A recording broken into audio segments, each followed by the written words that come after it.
podcast Conversar recebe o professor Renato Giannini Ribeiro.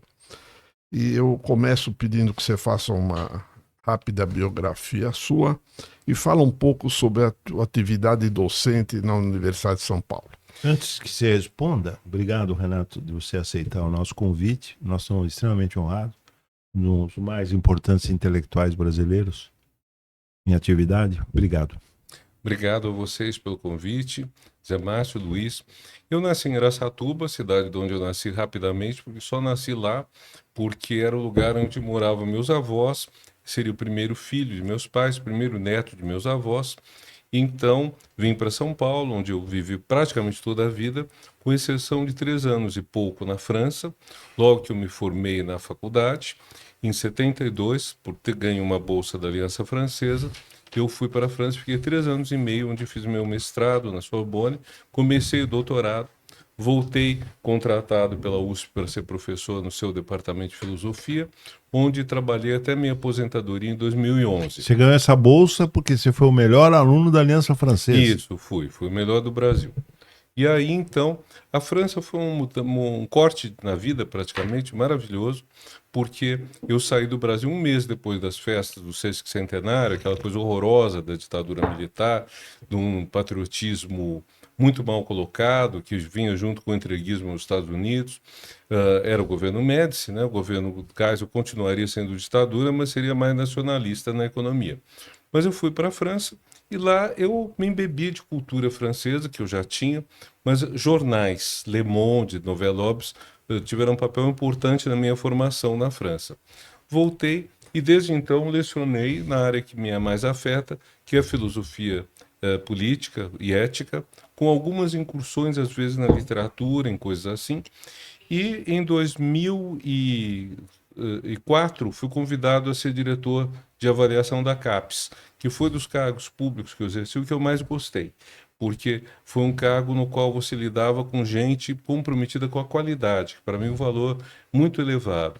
Então eu não sabia quem era tucano, quem era petista na discussão, porque todos nós queríamos melhorar a qualidade da pós-graduação no Brasil, sendo que nela, nos mestrados e doutorados, se faz quase toda a pesquisa científica brasileira, e quase toda ela em universidades públicas, com uns puxadinhos para algumas PUCs, mas pouca coisa além das públicas e das PUCs que têm espírito público, né?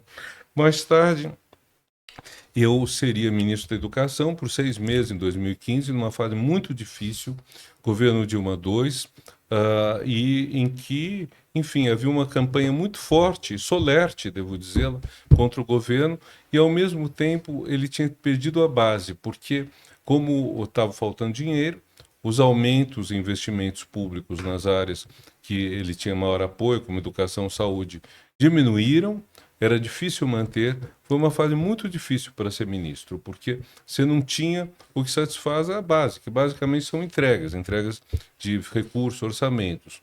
Foram só 6 meses, mas foi interessante. É um bom aprendizado, quando você estuda política, vivenciá-la, mesmo que não tenha sido eleito, que não fosse partidário.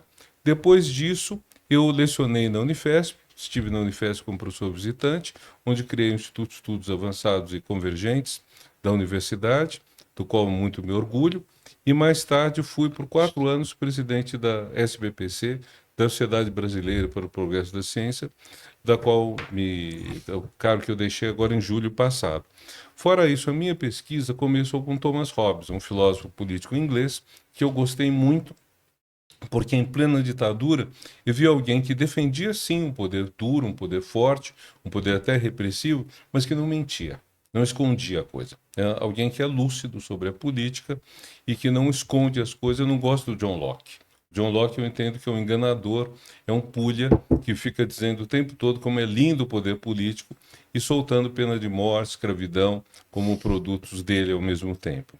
Eu fiz o meu doutorado sobre Thomas Hobbes. Eu acho que a originalidade... Quem que era o orientador? Foi o Salinas, o já Salinas. morreu.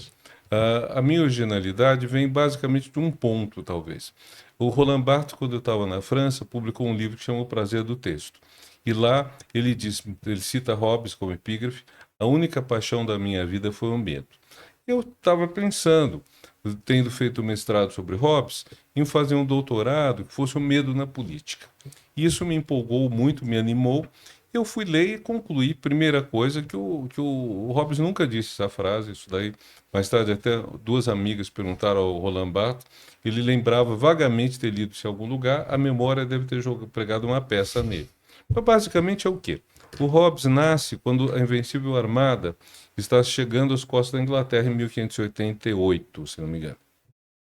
A família dele debanda, a mulher dá luz a ele prematuramente, a mãe dele, né? E aí ele escreverá 90 anos depois, quase, na autobiografia dele em versos latinos, que minha mãe pariu gêmeos, eu e o medo. Disso o Barthes deve ter tirado a confusão. E um dia eu estou aqui na década de 1970 na livraria Triângulo, numa galeria que une a Dom José de Barros a Barão de Itapetininga, na livraria Triângulo, que então vendia livros estrangeiros, alemães e outros, abro um livro de história da literatura inglesa do século XVII e, por puro acaso, encontro o poema de John Donne, em que ele começa assim, Pregnant again with the old twins, hope and fear. E aí fala, pô, grávida de novo, grávido de novo, dos velhos gêmeos, esperança e medo. Então, se ele é gêmeo do medo, ele não é o medo, ele é a esperança. Isso passou a fazer sentido. De que Hobbes lida com o medo que nós temos da morte na guerra de todos contra todos, um estado de natureza, de violência, sem ter um poder comum que faça funcionar a vida social, e que, em função disso, o Hobbes propõe um estado duro, autoritário, que seja, mas um estado que vai garantir a esperança das pessoas poderem viver.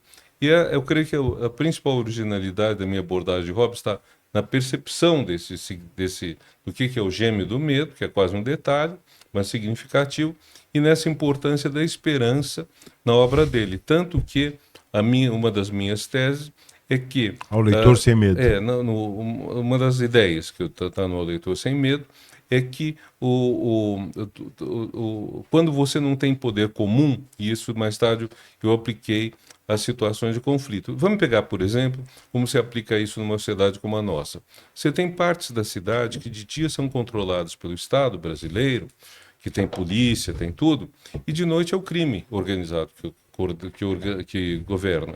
E o crime organizado oferece para essa comunidade o que o Estado oferece durante o dia, ou seja, ordem, repressão, tudo mais. Então, quando você pega um filme como Cidade de Deus e vê que o crime pega alguns meninos que fizeram pequenos furtos e dá tiro na mão deles, que é uma coisa bárbara, odiosa, você vê que eles estão colocando ordem no pedaço.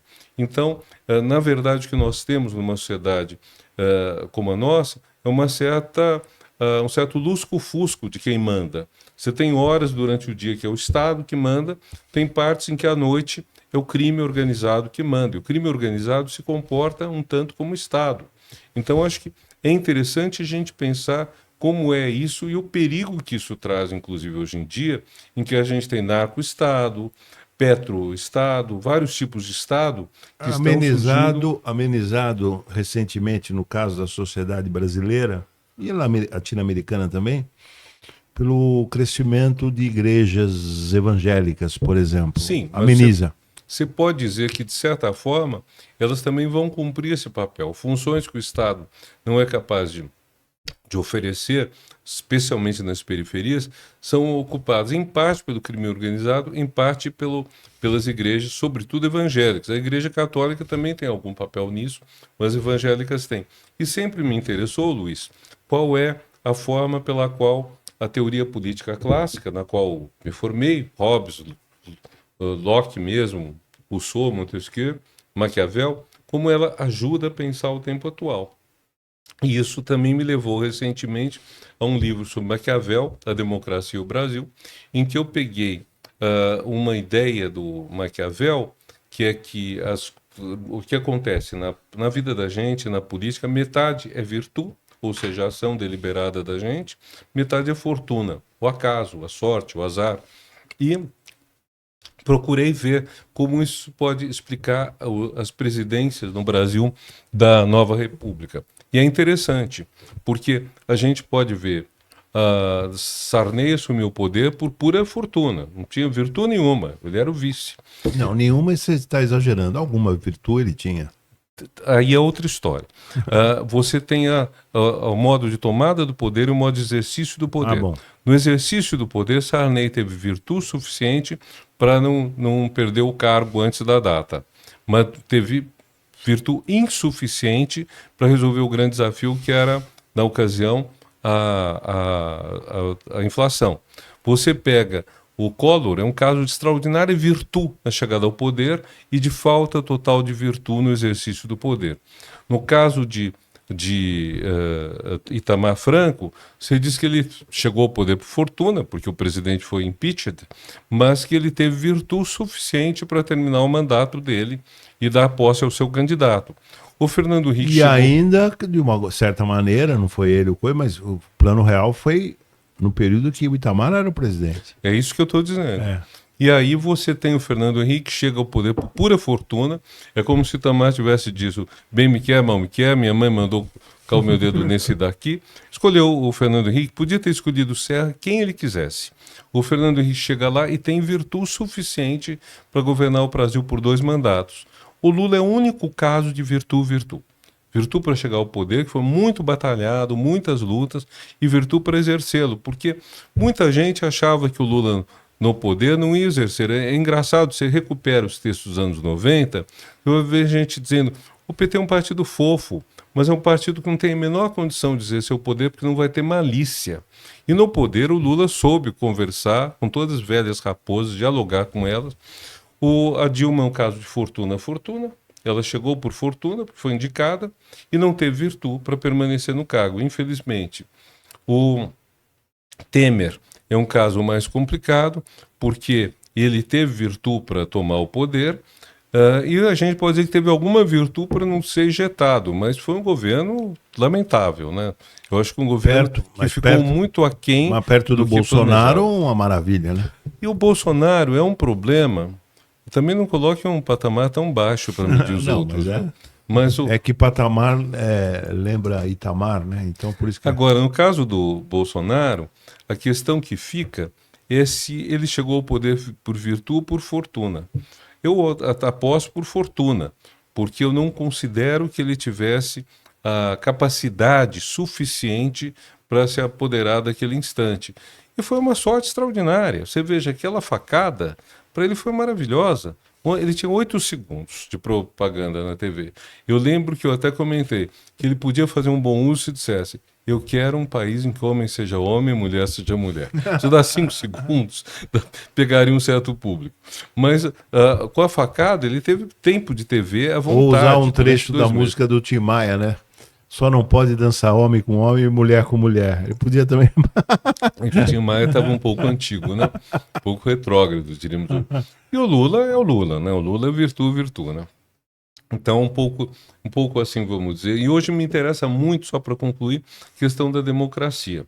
Não apenas como regime político, mas como uma forma de vida. Quer dizer, como que a democracia pode funcionar para melhorar as relações de amor, as relações de trabalho, que a democracia que a gente tem, ela acaba funcionando mais no âmbito político, mas não no âmbito da vida pessoal, embora esteja crescendo. E aí são 2 planos, o plano dos afetos e o plano do trabalho. É isso, basicamente, Luiz. Luiz, deixa eu fazer uma perguntinha. Eu sei que você está com outra aí já engatada, mas é o seguinte, aproveitar a sabedoria e a capacidade de prognóstico do ministro Renato Giannini. Vou te perguntar uma coisa, você vai me perdoar a ansiedade. Para mim, 26 está resolvido. Eu queria especular contigo 30. Desculpa, eu vou dizer por que eu faço essa pergunta. Mas faça qual pergunta? Não, quem vai ganhar a Copa do Mundo? Não, a pergunta é a seguinte. O Brasil tem a coincidência de mandato presidencial com a Copa do Mundo. Copa do Mundo. Que não tem influenciado. É verdade. Nada. É verdade. Não tem influenciado nada. Tinha, outrora tinha. Mas 5 nomes não é quem vai ganhar. 4 ou 5 nomes fortes para 2000, não é quem vai ganhar. 4 ou 5 nomes fortes para 30. Bom, do lado da esquerda, Flávio Dino e Fernando Haddad. Do lado da direita, por enquanto, é o Tarcísio. Não sei se o Zema, o Ratinho, o Caiado vão tentar, mas por enquanto eu diria que o Tarcísio. E eu acho que o Tarcísio vai concorrer no ano que E vem. no centro? Você falou esquerda e direita. E o centro? Centro seria quem? Me explica. Não, para 30. Mas quem você chama de centro? Não. O nome do. Eu pensei que você ia falar do nome do Gabriel Galípolo para 30. Não, esse nome é seu, eu conheço muito pouco. E centro no Brasil praticamente não tem hoje, o Zé Márcio. Quer dizer, o centro que nós tínhamos, quem era? Era o Alckmin, era Tebet, que foram com Lula. Mas Então você não tem. cogita, por exemplo, um nome como Gabriel Galípolo, que vai ficar na presidência do Banco Central até 28. Eu Você sei não que vê é ele. seu candidato, mas Não, não consigo Não vislumbrar. estou perguntando só por ser meu candidato, mas eu digo, você não vê Não vejo. perspectiva. Não vejo porque eu acho que o favorito dos bancos ou das empresas não tem muita chance de ser favorito do povo. E eleição, bem ou mal, votam 100 e tantos milhões de brasileiros, não só os banqueiros. Mas se você pegar o caso do Bolsonaro tinha uma força muito menor de alguém que é presidente do Banco Central. Sim, mas o Bolsonaro tinha demagogia. Vamos deixar claro uma coisa: no Brasil a esquerda ganha eleição limpa. Quando ela perde, é porque a direita chamou outsider. Tem 4 outsiders que ganharam a eleição no Brasil Jânio. do lado direito: Jânio, Collor e Bolsonaro. 3 outsiders absolutamente demagógicos, talvez até corruptos, pelo menos um foi condenado por corrupção à perda do cargo, e um outsider que veio da esquerda, que era o Fernando Henrique, mas que já tinha passado para a direita havia bastante tempo, porém fez concessões, fez programas sociais, começou com programas sociais. Então, o Bolsonaro se encaixa nesse quadro do demagogo que consegue votos no povo. Eu não consigo imaginar que um presidente do Banco Central tenha esse punch, tenha esse apelo. Pode mudar tudo, tem muita coisa que pode mudar. Mas, de modo geral, a direita, para ganhar eleições, ela precisa cair na vida. Ela precisa apelar para a demagogia. E é um paradoxo triste da nossa direita você ter gente que apela o tempo todo à racionalidade econômica, mas que quando disputa o voto precisa apelar, ou decide apelar, para a demagogia mais sórdida até. Renato, com a tua experiência, tua capacidade analítica, vamos pegar um cara como o Tarcísio. O que você vê de força nele? Lógico, não é o nosso candidato aqui, né? Mas o que você vê de força nele e o que você vê de fraqueza em Tarcísio? Uma candidatura de Tarcísio. E a força está no fato de que ele nada no conservadorismo paulista, que ele passou a imagem de técnico bom, de que o Estado de São Paulo acha aceitável o que ele faz. A fraqueza está no fato de que ele não está entregando o que ele prometeu. Vamos pegar a educação, por exemplo. Ele chamou para a educação uma pessoa que é um tecnocrata, que é um dono de uma empresa de internet, de educação pela internet, já foi secretário no Paraná e que acredita muito na capacidade do ensino pelas plataformas. E vamos aí fazer uma diferença clara. Você teve, 10, 15 anos atrás, uma divergência sobre qual a melhor forma de se fazer educação básica. Se é por plataformas. Plataforma seria o quê? O Objetivo, Positivo e algumas outras empresas montaram plataformas de educação que basicamente são o quê? Ou você dá a aula pronta para o professor. Então, se o professor for fraco, você garante uma qualidade mínima de aula. Então, esse é o lado positivo da plataforma. O lado problemático, você garante a qualidade mínima, não garante uma qualidade alta. Porque isso é feito para o professor que não sabe a aula. Vou contar uma história.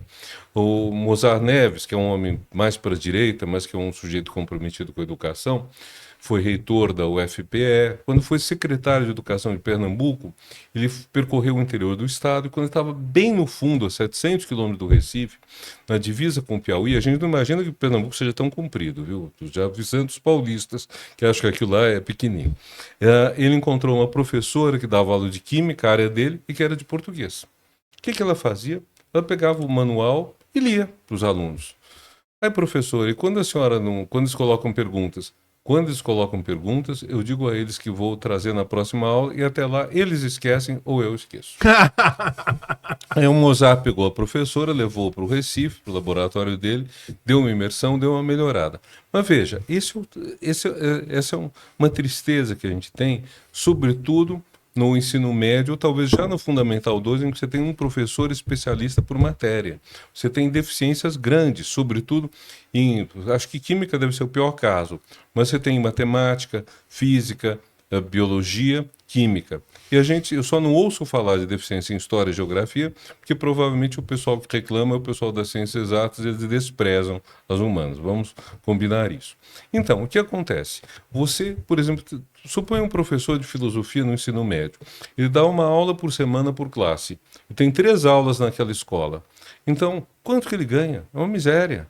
Então, essas aulas é ele que dá, na verdade sai mais jogo para ele, para o professor de história ou português, ter uma formação complementar leve e assegurar essas aulas. Então, nós temos um problema nisso. Se você coloca a plataforma que oferece aulas prontas, o professor, mesmo de outra área, ele consegue dar uma aula de qualidade mínima, talvez até minimamente decente.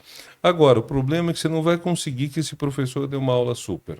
Porque não é uma pessoa que tem essa formação de dentro, seja da química, seja da filosofia. Estou pegando 2 matérias consideradas difíceis, né? Então, essa ideia das plataformas era muito favorecida pelos tucanos e era muito contestada pelo PT, que defendeu o livro didático. Tanto que o Programa Nacional Livro Didático, em boa parte, é uma coisa do PT. São dezenas de milhões de livros distribuídos por ano nas escolas públicas, depois de uma avaliação técnica que faz uma shortlist, uma seleção dos melhores, e cada professor escolhe. Então, o professor com livro didático, ele é a pessoa que vai preparar a aula. Então, espera-se desse professor que ele seja melhor do que alguém que apenas lê a plataforma. Problema: o nosso secretário de Educação Estadual é um homem das plataformas. Isso, eles distribuíram, como chama, slides com aulas prontas, e isso diminui, vamos dizer, a possibilidade de você ter uma aula realmente boa. E tem havido muita queixa do professorado. Deixa de lado a queixa sindical, que é legítima, porque sem salários bons a profissão não é atrativa, mas a entrega acaba sendo limitada. Então nós temos um problema sério. O estado mais rico do Brasil não tem a melhor educação básica. Você vai encontrar grandes exemplos de educação básica onde? Em Goiás, no Piauí, Sobral. Ceará. Oi? Hoje é Sobral. Sobral é o, vamos dizer, o showroom da educação brasileira pública, né? E agora tem a coisa curiosíssima. A mãe disso tudo, que é a Isolda, que é de lá, concorreu ao prefeito e perdeu a eleição no ano passado. É esquisitíssimo. Quer dizer, santo de casa não faz milagre. Uma das precursoras é Isolda? Olha, isso começa em grande parte com o programa de alfabetização na idade certa, que Isolda, como secretária de Educação do governador Cid Gomes, implantou no Ceará em 2007. Que o Mercadante federalizou em 2013. A ideia qual é? A ideia é que 5.500 e tantos municípios não têm condições de treinar alfabetizador, por exemplo. Veja, o Fernando Henrique fez uma coisa, em tese, boa, que é exigir o diploma universitário para ser professor do ensino do Fundamental 1, vamos chamar assim, antigo grupo escolar do nosso tempo. Ou primeiro grau, primeira parte, de pessoas mais recentes e hoje Fundamental 1. Agora, o problema, quando você passa a ter a formação universitária, aquela formação quase técnica do alfabetizador foi deixada de lado. Então, com isso, se perdeu muito. A formação que era dada no normal. O normal era um curso colegial, foi um upgrade, exigia faculdade, mas teve esse problema. Então, resultado, você passa a ter problemas na formação dos alunos. Então, o governo do Ceará, com o CID, em 2007, decidiu dar uma base para os professores da rede, os municipais, porque, veja, nós temos 4 municípios no Brasil com menos de 1.000 habitantes. São Paulo tem Borá, Minas tem Serra da Saudade, não lembro os outros 2. Você deve ter uns 3, 4 mil municípios com menos 5, 10 mil habitantes. Vou fazer uma continha, conta de padeiro, como se diz. Conta de padeiro é aquela conta que você faz num papel, assim, para bem qualquer coisa. Coitado dos padeiros, não estou denegrindo eles. Mas conta de padeiro. 4% da população brasileira está no ensino médio. Então vamos imaginar que para você ter sempre, vamos supor que para eu ter uma escola de ensino médio numa cidade, eu preciso ter 90 alunos no ensino médio, 30 em cada ano. Talvez 120, 40 em cada ano, que é mais comum até. Então, se eu precisar de 40 em cada ano, eu tenho 120 alunos, isso é 4% de 3 mil. Então, municípios com menos de 3 mil habitantes dificilmente terão o nível médio, o que já dá um problema grande, porque está incluído na escolaridade obrigatória desde 2009. Entendi. Então, você tem sei lá quantos milhares de municípios, não tenho de cabeça, mas deve ser uns em torno de 3 mil mais ou menos, que não tem alunos suficientes para ter um ensino médio. Então, o aluno de ensino médio, ou ele não tem, ou ele vai ter que viajar para uma cidade próxima que tenha. Isso ainda é um problema muito grande do nosso país. Então, a formação educacional, que é uma coisa que começa da educação básica, começa com quem? Com o Itamar. Itamar é talvez o primeiro presidente da República que realmente disse: vou voltar ao MEC para preocupação com a educação básica, com o Murilo Ringel. O tempo está jogando a favor do Itamar Franco, né? Eu não lembrava disso daí, viu? Não lembrava disso. Um grande ministro, Murilo Ringel. Depois, apesar das divergências, das tensões, tem Paulo Renato, você tem Fernando Haddad, você tem ministros que realmente se empenharam nisso, muito nesse negócio todo. Só uma coisa, você vai fazer a pergunta. O Borá fica perto de onde? Eu lá sei. Fiquei curioso agora. Renato, deixa eu fazer uma pergunta, tenho que fazer uma rápida introdução. Todos os economistas fora da UFRJ e fora da Unicamp prevêem uma quebra do país com o aumento do salário mínimo, um aumento real do salário mínimo, ou seja, sugerem que o aumento do salário mínimo seja apenas pela inflação. Muito bem.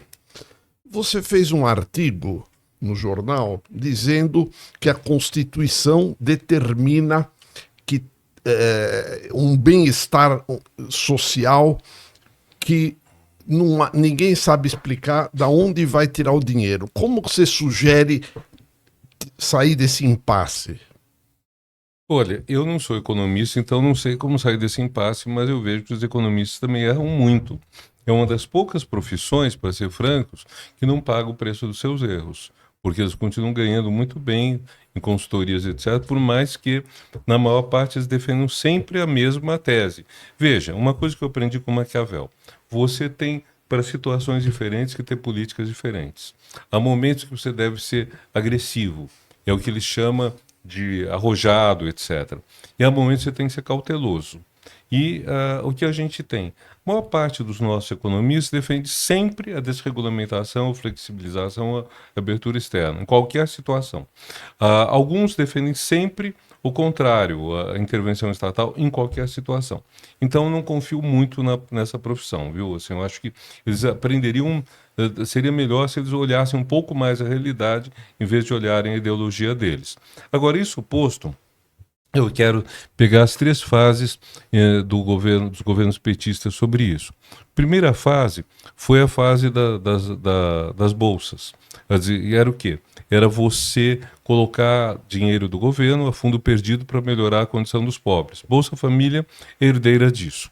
Num segundo momento, você passa a ter o aumento real do salário mínimo por lei, que é um aumento real, que é lei, e é uma coisa que significa se aproximar um pouco do que a Constituição determina.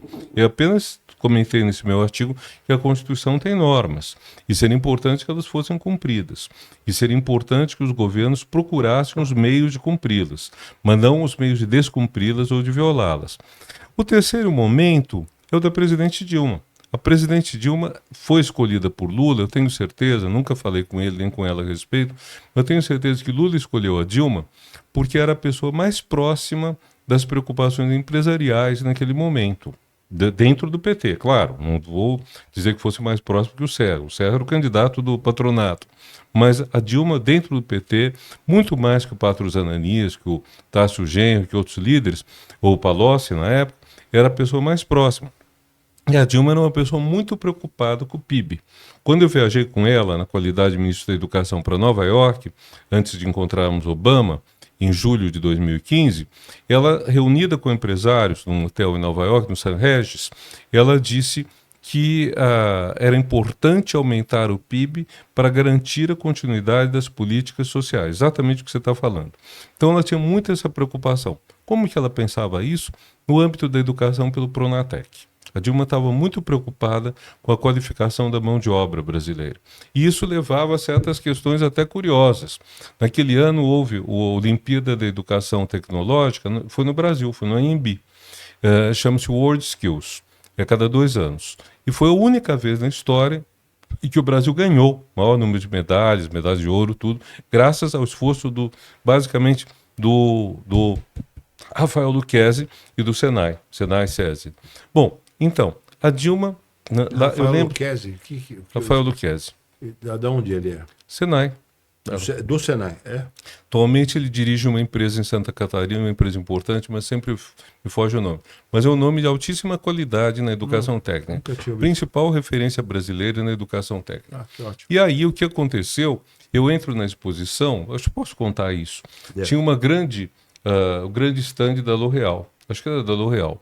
E aí alguém comentou comigo, olha, acho que foi meu secretário executivo, ministro, se a presidente Dilma vier aqui, não vai gostar. Porque a Dilma não queria educação técnica para fazer assistente cabeleireiro.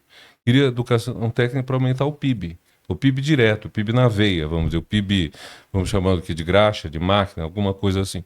Dilma tinha muita noção disso. E Dilma estava muito preocupada com isso. Eu acho que ela foi muito injustiçada, especialmente com o empresariado, depois dela tentar fazer tudo o que eles queriam, inclusive baixar juros, eles a atraíram, jogaram nisso. Mas, tentando responder você, um dos pontos que eu acho importantes para isso é realmente você qualificar a mão de obra. Para isso, você depende de educação. Claro, não é educação abstrata, não é nem o ensino médio tradicional. É educação técnica, que a gente tem e que a gente ainda não tem na dimensão que deveria ter. Veja só, o governo Temer aboliu o aumento real do salário mínimo. Quer dizer, isto acho que foi mantido no governo Bolsonaro e o Lula reativou isso. Isso. Quer dizer, mas isso vai criar um impasse. Como é que pode resolver isso aí? Olha, todos os países do mundo estão enfrentando o mesmo problema hoje, são déficits orçamentários grandes. As razões dos déficits são diferentes, mas no caso da França, que eu acompanho muito de perto, basicamente você tem o quê? Você vai desenvolver o Estado Social ou você vai acabar com ele? Na Europa, a questão grande é que o armamento, depois da invasão russa da Ucrânia, está tirando dinheiro das políticas sociais. No Brasil, em que o Estado Social não conseguiu se implantar, apesar de alguns tímidos inícios com o Fernando Henrique e de um avanço significativo do Lula e da Dilma, mas ainda insuficiente para o que o Brasil tem uma dívida social gigantesca. Como você pode fazer isso? Você tem que tributar quem pode pagar. Isso tudo que está sendo revelado, dos ricos pagarem pouquíssimo ou nem pagarem imposto, é um escândalo. Então, como essa denúncia, essa crítica de que o salário mínimo quebraria o país, está muito ligada não ao que os empresários pagam aos seus funcionários, mas ao que o Estado paga em termos de prestações sociais, ou mesmo, basicamente, de prestações sociais, me parece que a questão é o financiamento do Estado. É aí que esbarra a coisa. O financiamento do Estado é insuficiente, basicamente, porque ele tributa mal. Ele tributa mal. Quem pode pagar, não paga. E a gente vê o esforço tremendo da extrema-direita majoritária no Congresso para impedir isso. Fora isso, nós temos um problema grande, que é o caso da Previdência. Mas o problema da Previdência eu vejo de uma forma diferente da que os outros veem. Todas as reformas da Previdência que eu assisti nos últimos anos, elas têm como resultado diminuir a base de arrecadação, porque elas favorecem o empreendedorismo que não arrecada. E eu vejo cada vez mais jovens dizendo, segundo leio nos jornais, porque eu não converso com cada um deles, mas cada vez mais jovens que não querem ser CLT. É a CLT que sustenta o INSS. Então, na hora que a pessoa decide que vai seguir as pegadas do Pablo Marçal e ser empreendedor ou alguma coisa assim, ela não está pagando por INSS. Em algum momento, essas pessoas vão quebrar e vão precisar de um auxílio do Estado, que mesmo que não saia do INSS, vai sair do cofre do Estado. Então, o que acontece? Quanto mais gente você tem que não paga, que não está na CLT, maior vai ser o prejuízo. Talvez não diretamente do INSS, mas vai ser de outra fonte do cofre público. E eu lembro também, quando eu era adolescente, tempo da ditadura, que o INSS, em princípio, arrecadava 1/3 dos empregadores, 1/3 dos empregados e 1/3 do Estado. Estava previsto que havia uma receita que vinha do Estado. Naqueles anos todos, o INSS dava lucro, porque ele não tinha aposentadoria por tempo de serviço. Ainda não tinha 35 anos da CLT, que só teve em 78. E aí o dinheiro foi roubado, desviado à vontade. A Ponte Rio-Niterói foi feita com o dinheiro do INSS. E depois foi privatizada. E quando foi privatizada, esse dinheiro não foi para o INSS, não voltou. Então nós temos problemas sérios aí, que não são simplesmente problemas que se resolveriam reprimindo o aumento de um salário mínimo que ainda é insuficiente para as necessidades de um cidadão. Deixa eu te fazer uma pergunta. Bom, primeiro, estou adorando, né? Acho que você também, a qualidade da resposta do ministro Renato, a inteligência e conhecimento de Brasil. Mas agora eu fiquei curioso, ministro. Você citou o Pablo Marçal. Aliás, eu ia... Então, antes disso, faz aquele elogio que você faz a mim sempre, que eu sabia a história lá do Hermano Alves, uma coisa assim. Conta essa história para fazer um comercial. Tá bom, faz, comercial. Conta. Comercial, mas ao fazer esse comercial seu, eu estou fazendo subrepeticiamente de mim também. E do Hermano, né? Tá, claro.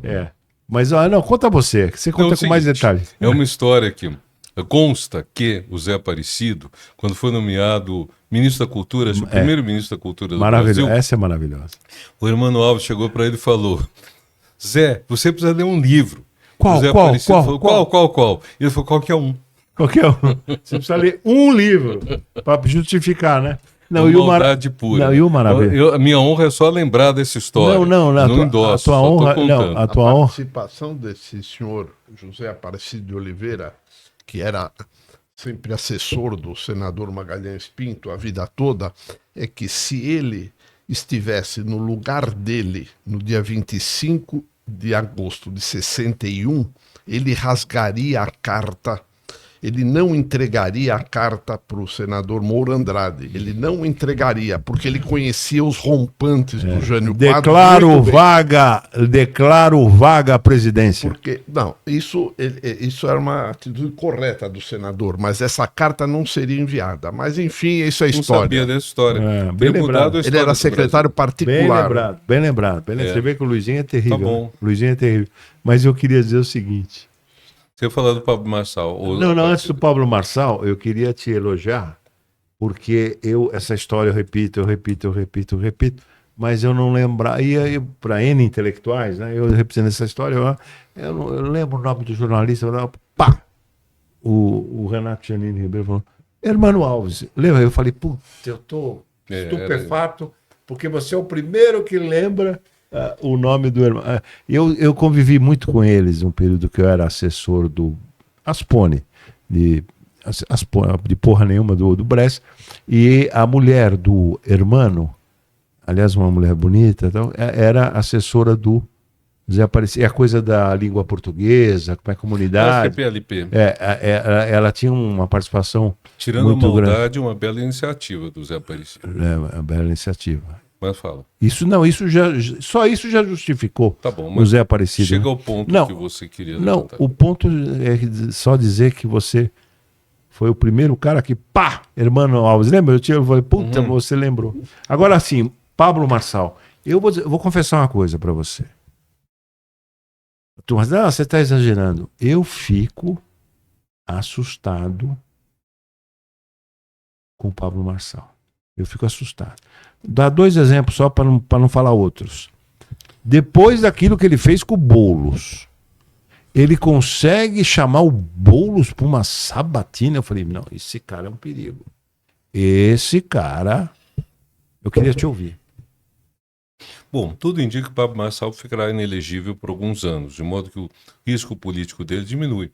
Mas é o mesmo perfil do Bolsonaro, perfil sujeito sem nenhum compromisso com a verdade, nenhum compromisso ético, nada, e que atrai muita gente. O assustador não é a pessoa, o assustador é o público.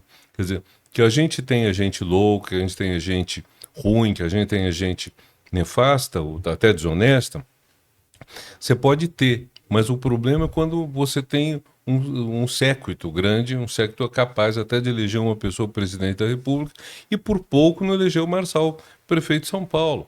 Eu lembro na ocasião que a Tabata Amaral, que é uma pessoa muito digna, que fez uma campanha boa, etc., a Tabata ficou muito sentida com as pessoas que assinaram um documento pedindo voto útil no Boulos no primeiro turno, entre os quais eu. Recebi um WhatsApp dela, que deve ter mandado a dezenas de pessoas, reclamando, ele estava decepcionado.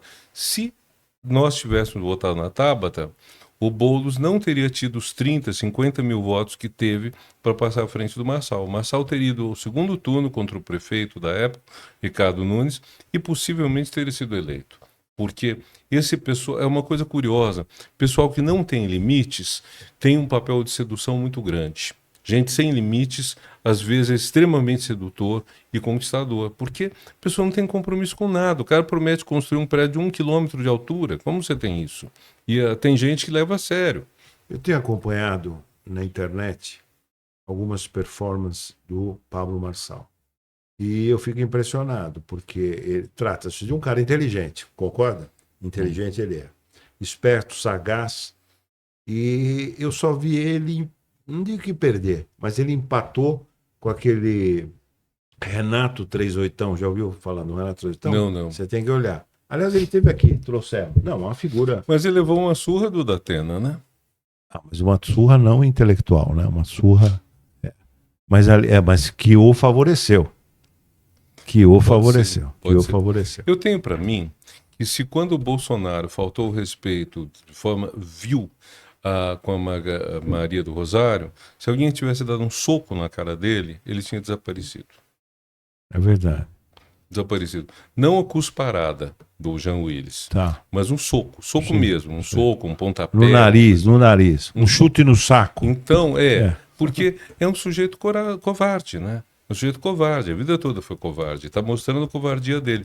O que faltou, não estou dizendo que alguém devesse fazer isso, só estou fazendo uma análise. Deixa eu te perguntar uma coisa, voltando para a educação. Uma coisa que me causa uma certa curiosidade hoje é, primeiro, um número excessivo de faculdades de medicina, sem residência, etc. Mas, pior ainda, trabalhando ou operando sob liminar. Como é que chegou a esse ponto isso aí? Isso é muito triste, porque veja, quando eu fui ministro, estava funcionando a lei do Mais Médicos, que é uma lei muito boa. Então ela determinava o seguinte: primeiro que terminava o balcão, quer dizer, você não chegava lá e dizia, quero fazer uma faculdade de medicina. O governo fez um levantamento com critérios consensuados de onde você precisava de faculdade de medicina. A maior parte das vagas estavam nas capitais de estados. Então a ideia era interiorizar um pouco as faculdades, condição sine qua non, leitos. Você não pode ter faculdade de medicina sem leitos. Então você precisava ter hospitais perto. Então, em função disso, editais eram feitos, uns para faculdades que viriam do setor público, outro para o setor privado. No caso do setor privado, a FGV São Paulo tinha feito uma planilha para calcular se elas teriam sustentabilidade do modelo de negócio. Isso funcionava apesar de alguns pesares. Eu recebi como ministro um deputado, não lembro de que estado, se queixando que se ele perdesse a concorrência para a faculdade lá, ele nunca mais se elegia. E o problema dele, eu demorei para entender, que eles tinham mentido quanto ao número de vagas de leitos que tinham. Tinham simplesmente mentido. Eles não tinham os leitos que eles tinham prometido. Óbvio que iam perder. Mas você tinha um critério. Esse critério foi cancelado no governo Temer quando ele acabou com a lei dos Mais Médicos. Então voltou a ser o salve-se quem puder. Agora, o problema nisso tudo, com a lei do Mais Médicos ou depois, são as liminares. As liminares são concedidas, faculdades são instaladas, às vezes, com um número de vagas desproporcional. Tem uma equação entre número de vagas e de leitos, que eu não sei qual é. Mas não é uma vaga para um leito. Para cada vaga você tem que ter vários leitos, para a formação do aluno. E isso não tem. O que eu não entendo até hoje é como que a AGU não consegue derrubar essas liminares. E aí vem a suspeita, né? Todas as pessoas falam, não tenho nenhuma razão para ter um juízo sobre isso, mas falam que é estranho você ter tantas liminares concedendo isso. E nós temos outro problema, Luiz, é a faculdade de Direito no Brasil. O Brasil tem entre 1.200 e 1.500 faculdades de direito. Isso é mais que todos os outros quase 200 países do mundo somados. Não é que nós temos o maior número de faculdades de direito. Nós temos mais faculdades de direito do que todos os restantes países do mundo. Resultado, você tem uma formação de muita gente... Como é que é? Me perdi aqui. Eu estava querendo fazer uma outra pergunta para você. Soma 190 países... Escuta, soma 190 países. Quantas faculdades de direito eles têm? Tem menos que o Brasil, somados. Puta, não sabia disso. Outra coisa, aliás, também, dado que estamos falando nisso, tem 3 cursos que respondem por 1/4 do alunado universitário no Brasil. Direito, Administração e Pedagogia. Uma boa parte são os cursos que têm menos empregabilidade na própria área. Quer dizer, você tem muita gente que faz direito, jamais passa no exame da OAB, não existem dados consolidados disso que eu saiba, até porque o exame da OAB é estadual e a pessoa às vezes presta várias vezes, até consegue, mas tem gente que nunca consegue. Você tem alunos de direito que não dão conta sequer de chegar ao 2º ano, porque o português deles é ruim. Então nós temos um problema nisso tudo que é grande. E prolongando a questão, na engenharia. A Dilma conseguiu aumentar o número de vagas de engenharia significativamente. O Brasil tem muito mais vagas de engenharia do que tinha antes. Problema, a matemática muitas vezes não é suficiente para o cara aguentar o tranco. E o cara desiste. E quando ele é bom, o que acontece? Se forma, quem contrata? Banco. Porque, agora eu cito o Varran Gopian, meu amigo, que foi reitor da USP, antes disso trabalhou comigo na CAPES, onde ele é responsável pela engenharia civil, avaliação de engenharia civil na pós-graduação. Varran diz o seguinte: o que define um engenheiro? Você pergunta para 9 engenheiros em 10, vão dizer: sou uma pessoa pragmática, gosto de resolver problemas. O Varran tem uma definição mais sofisticada. O engenheiro é quem calcula riscos. Então, São Paulo, que não tem muito risco de terremoto, você precisa ter uma proteção contra sismos muito menor do que no Chile, no Japão, no Haiti. Então, o engenheiro calcula riscos. E um banco que ele precisa de gente que calcule riscos. Então você forma a pessoa para aumentar o PIB e ela vai lá para aumentar a agiotagem. Isso também foi incentivado na época do Setúbal, né? Quer dizer, que era engenheiro, virou banqueiro e tinha uma preferência cultural no Itaú de contratar para analistas e parará, até mais engenheiro do que propriamente economista. Sabia disso? Mas para nós é uma pena que você for uma pessoa para aumentar o PIB e essa pessoa é desviada de função. Um momento atrás você falou que você analisa a França de perto e eu sei que você é um grande analista da economia, da sociedade, da política francesa. Eu não resisto a te perguntar, como é que você analisa o Macron? O Macron é um caso curioso, né? Porque ele surge realmente no esgotamento da direita, que com Sarkozy tinha saído mal, e da esquerda, que com François Hollande também tinha saído mal. Então ele surge como um candidato do nem-nem, ou como eles do en même temps, que é do ao mesmo tempo. Basicamente é o quê? O centro, você falou em centro. Eu defino o centro como o seguinte: o centro defende políticas sociais como a esquerda, a partir de uma política econômica liberal como a direita. Então, assim, essa é a definição que eu faço do centro. Não é que ele está a meio caminho. Ele tem fins de esquerda com uma política econômica que seria, entre aspas, de direita. E o Macron era isso, ele era um banqueiro, foi ministro, acho, da economia do Hollande, e depois concorre. Ele é um sujeito, desde o começo você vê que ele é muito vaidoso.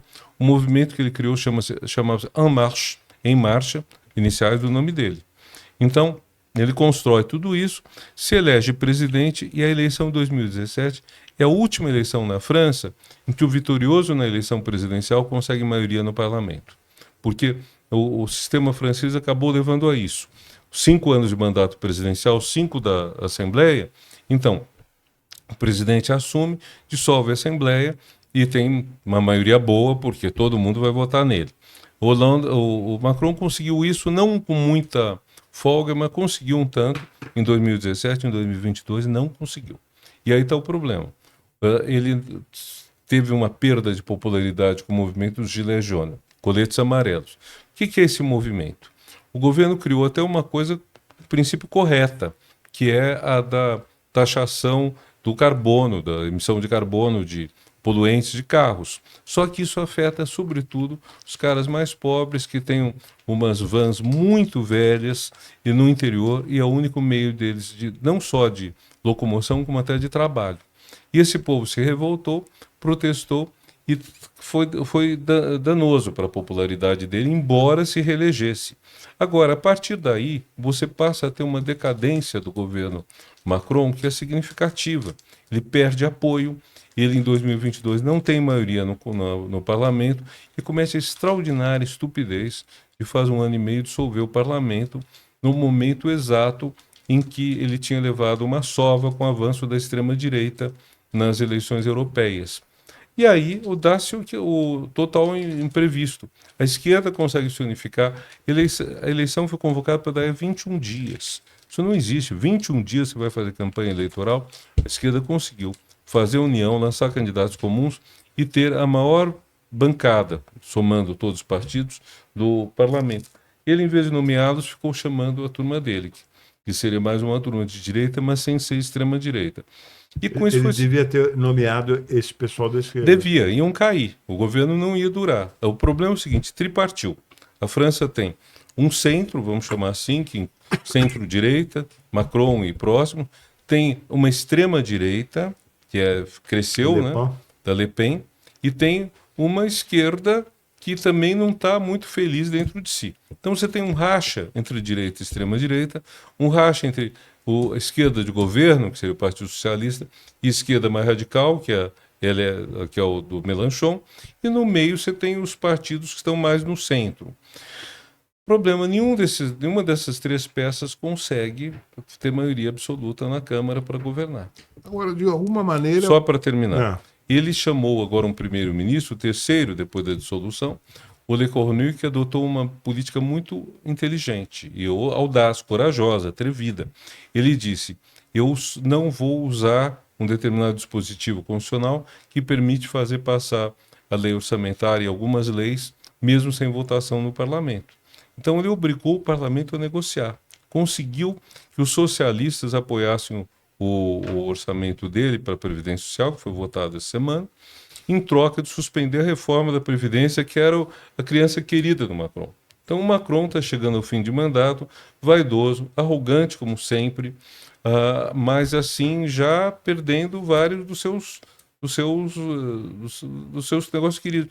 O primeiro-ministro que ele inventou a partir do nada, no começo de 2024, ele forçou a demissão à primeira-ministra, que tinha passado a reforma da Previdência na marra, e chamou um rapaz de 37 anos, o Gabriel Attal. O Gabriel Attal deve tudo a ele. 6 meses depois ele dissolve o parlamento, o Gabriel Attal tem ódio dele hoje. O Gabriel Attal hoje é o chefe do partido Macron e detesta o Macron.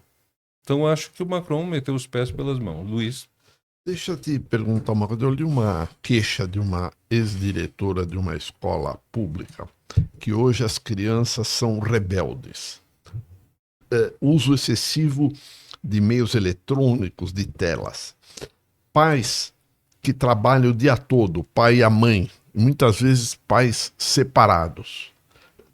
Como é que isso aqui poderia ser minimizado? A criança ficar o dia inteiro na escola? Porque, pelo que eu li outro dia, na China o horário é assim, das 7 às 12 horas, depois das 14 às 17, depois das 19 às 20h30.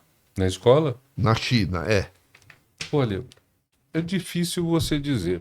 Uma jornada maior na escola é positiva, a experiência mundial diz isso. Agora, você vai, por exemplo, para os Estados Unidos, você vê que 13h30 da tarde estão levando as crianças para casa. Ou seja, espera-se que o pai ou a mãe esteja em casa às 13h30. Ou seja, espera-se que um deles não trabalhe em tempo integral, que não é fácil também, né? Então, mas de qualquer forma, o que nós temos em expansão no Brasil é a escola em tempo integral, que eu acho positiva. O grande modelo nisso foi o modelo do Brizola, né, com o CIEP. O CIEP era isso. Era para ser uma escola, por assim dizer, total, integral, né, como a gente diria. Quer dizer, você vai ter uma boa alimentação, vai ter esporte, vai ter atividades culturais, artísticas. Quem que é o ideal? Quem que é o Darcy Ribeiro? É o Darcy? Do Brizola, Darcy Brizola. Os dois, né? Os dois. Brizola sempre foi um homem da educação.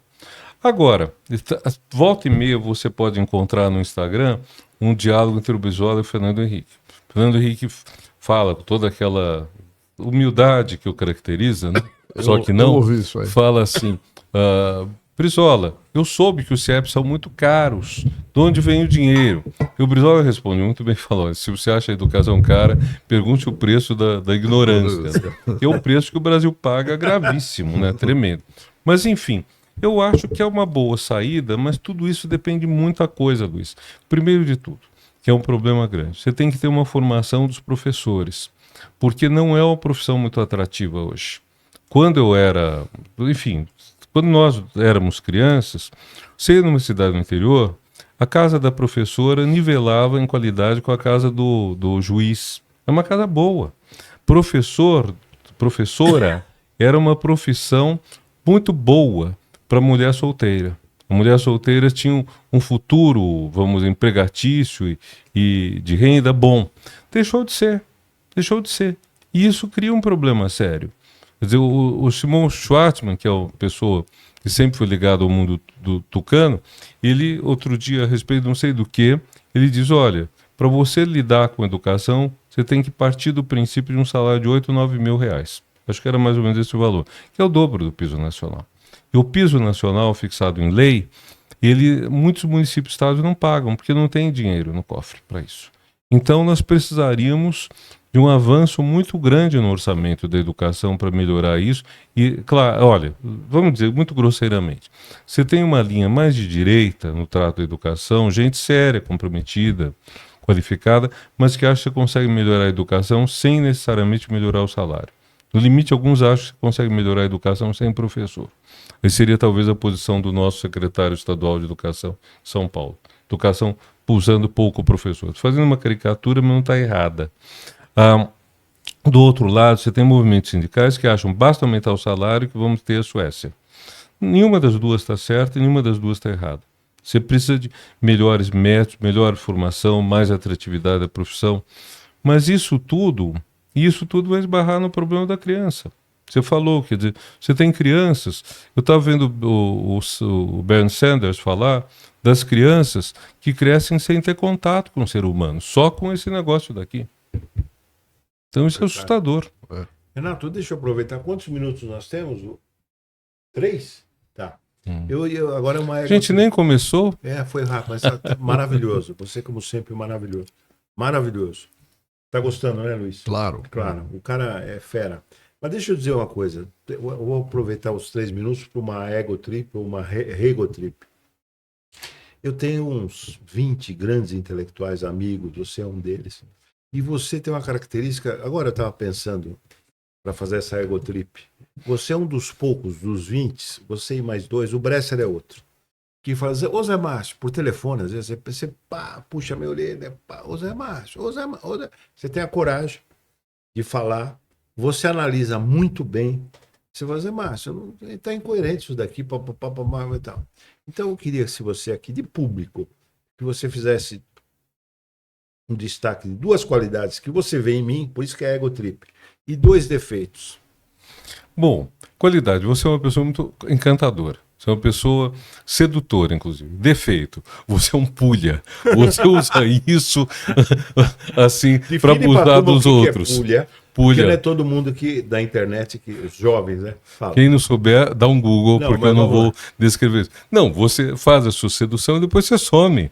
Você se apresentou como amigo meu de infância e depois desapareceu vários anos e chega com a maior cara lavada, como se nada tivesse acontecido. Agora, outra qualidade, você é um homem inteligente, sem dúvida, bem informado, bem conectado. Talvez um pequeno defeito seja que você é conectado demais. Você é amigo de gente demais, sabe? De gente de qualidade duvidosa. Talvez. Isso você que está dizendo. Alguma crítica à questão do bolso ou nada, né? Do bolso? Bolso. O bolso. Bolso. De ter algum dinheiro, não tem. Isso não. Não. Isso não. Não. Nenhum preconceito. Isso é da vida privada. Tá bom. Obrigado, Renato. A última pergunta é do Luiz. Você pode fazer um rápido comentário sobre essa ideia que veio do governo Bolsonaro e aqui estão implantando parcialmente, ou no Paraná, escola cívico-militar? Eu acho o termo cívico totalmente errado, porque cívico tem a ver com civismo, isso não tem nada a ver com civismo. O assustador é o seguinte, Luiz, resumindo rapidamente, escola é um espaço para você liberar a criatividade. Nós precisamos hoje, até para a economia, de seres humanos que sejam capazes de pensar diferente, de mudar de paradigma, etc. A escola militarizada, o que ela vai produzir é disciplina, mas não é a disciplina correta. A disciplina correta que você precisa é foco. É você não se dispersar, ser capaz de focar num assunto, resolver, etc. E fazer isso com criatividade. Quando você treina a pessoa, vou fazer caricatura, mas a gente imagina que isso vai rolar, para cantar o hino, andar em marcha, cortar cabelo rente, etc., você está ensinando as pessoas a obedecer. Obedecer não é o caminho para você ter gente criativa. E nós precisamos. Por isso eu gosto muito de uma mudança de um termo que é o STEM. STEM é sigla em inglês para ciência, tecnologia, engenharia e matemática. E de uns anos para cá se tem falado em STEAM. Eles colocam um A depois do E, que é o A de artes. Então você vê, STEM é tudo matéria do científico, do nosso tempo, matéria bem de exatas ou por aí. Agora, quando você bota arte, você está desequilibrando isso, está dizendo nós queremos gente criativa, porque da arte vai tirar o quê? A criatividade. Isso que eu acho que faz falta nesse modelo bolsonarista e que é o modelo de enquadramento da sociedade. Eu acho preocupante isso, porque o Brasil tem uma criatividade grande, é um povo sempre foi famoso pela criatividade, pela ginga, por outras coisas do gênero. Você pega, por exemplo, aquele filme quando o Walt Disney decidiu fazer, seguindo a política da boa vizinhança do Franklin Roosevelt, fazer a visita aos países da América do Sul. Aí desperta o Zé Carioca. O Zé Carioca tem o jeito do malandro, mas é honesto, né? Então, é esse modelo que a gente está, de certa forma, perdendo com essa ideia do enquadramento militarizado. Luizinho, posso a última, curtinha? Se você pudesse, ele está ali fazendo sinais de. Se você pudesse, você já fez brilhante análise deles, inclusive, mas uma comparação rápida: Fernando Henrique Cardoso, Lula e Bolsonaro. Bom, os dois primeiros são dois estadistas. Foi muito boa a sequência que a gente teve, que o Fernando Henrique, a grande obra dele, para mim, não é o Plano Real. Foi importante, mas, enfim, tem muito do Itamar nisso, foi minimizado. A grande obra dele, para mim, foi que ele conseguiu pacificar o país. Ele conseguiu introduzir a prosa, lá onde nós tínhamos duas épocas. Em 89 disputaram o Brasil uma época de esquerda, que perdeu, uma época de direita do Collor. O Fernando Henrique tornou a vida política mais prosaica. É um homem da prosa. Isso foi muito bom. Pacificador. E ele preparou a transição para o Lula, o primeiro presidente do Brasil eleito, que você pode dizer mais à esquerda, com muita tranquilidade. Tanto que muitos dos problemas que poderiam ter ocorrido não ocorreram. Foi uma transmissão muito tranquila. Eu acho isso muito bom. Agora, uma vez eu perguntei ao Fernando Henrique a diferença entre a comunicação dele e do Lula. Eu falo, olha, o Lula é mais afetivo, eu sou mais racional. Mas olhe bem, olhe isso, essa declaração do Fernando Henrique, tão chamado de vaidoso, eu acho preciosa. Eu estou falando racional no sentido muito pedestre, muito pé no chão, muito senso comum. O Fernando Henrique não se autoelogiou nessa conversa. E o Lula, ao contrário, é o homem das metáforas. Então, a metáfora da jabuticabeira. Então você elege um presidente que promete mudar tudo, melhorar a condição dos pobres, e ele diz para as pessoas, gente, jabuticabeira demora 7 anos a dar fruto. Criança demora 1 ano para andar, 2 anos para falar. Eu prometo que eu vou cumprir o que eu prometi a vocês, mas no tempo devido, não tem condições de acelerar o tempo. Então você tem duas formas de comunicação muito diferentes. Não à toa o Fernando Henrique se referia tanto ao Weber, à ética do cientista e a ética do político. E o Lula, quer dizer, ele falava para uma classe média que achava chique ter o Weber, que o PSDB imprimiu e distribuiu em várias edições. O Lula usava as metáforas, ele fala mais com o povão. O caminho contrário... Em geral, metáfora do futebol, inclusive. Também, metáforas do dia a dia. Eu veria essa como a principal diferença. Me chama a atenção que eu ouvi de algum analista político, não é minha ideia, que o Fernando Henrique, quando vinha uma crise violenta, ele sabia amortecer ela com bastante suavidade e ela se diluía. Por exemplo, a presidente Dilma não conseguiu isso, né? Aí é uma coisa terrível, Luiz, porque a psicologia das pessoas funciona muito. Nós tivemos 2 presidentes sucessivos, o Fernando Henrique e o Lula, que foram um luxo. Um luxo porque realmente eles ele sabe, o que ele sabia? Nenhum dos dois era o Fernando Henrique, o que ele entendia de economia? Não muita coisa, certamente. Ele sabia escutar o especialista e transformar isso em política. O Lula, ele ouve as pessoas, sabe transformar em política. Vendeu peixe, isso é brilhante. E isso é muito raro. Quando o Serra disputou com a Dilma, em 2010, eu até escrevi um artigo preocupado. Falei, saem os líderes e entram os gerentes. Porque seriam pessoas que são mais adequadas, talvez, para uma planilha Excel, para definição de metas de produção, mas não para lidar com gente. E o problema do Brasil, um dos problemas do Brasil, que a gente ainda não está numa situação que possa dispensar, prescindir de um líder.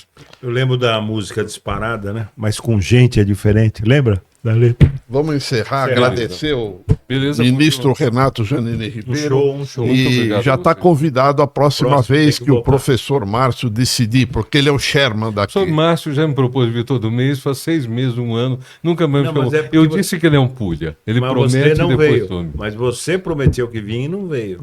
Se eu não sou convidado, é difícil, Não, né, cara? Você não Tá precisa ser ótimo, convidado. tá encerrado. Obrigado. Obrigado, Obrigado, gente. um show.